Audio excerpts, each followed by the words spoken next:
ఏపీని సీఎం చంద్రబాబు బాగా అభివృద్ధి చేస్తున్నారని అన్నారు బీఆర్ఎస్ ఎమ్మెల్యే మల్లారెడ్డి. ఏపీకి ప్రధాని మోదీ లక్షల కోట్లు కేటాయిస్తున్నారని చెప్పారు. ఉదయం శ్రీవారి దర్శనం చేసుకున్నటువంటి మల్లారెడ్డి ప్రతి ఏడాది తన పుట్టినరోజు సందర్భంగా స్వామివారిని దర్శించుకుంటున్నట్లుగా ఆయన తెలియజేశారు.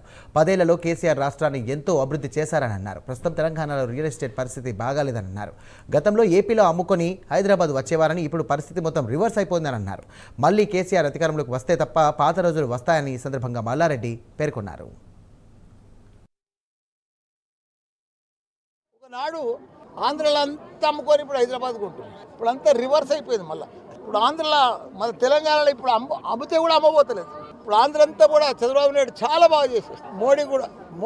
మోడీ కూడా చాలా పెద్ద ఎత్తున డెవలప్మెంట్ చేస్తుంది. ఇక్కడ లక్షల కోట్ల రూపాయలు కూడా ఇక్కడ అభివృద్ధికి ఇస్తున్నారు. అక్కడ ఉన్నది కూడా డెవలప్మెంట్ లేదు.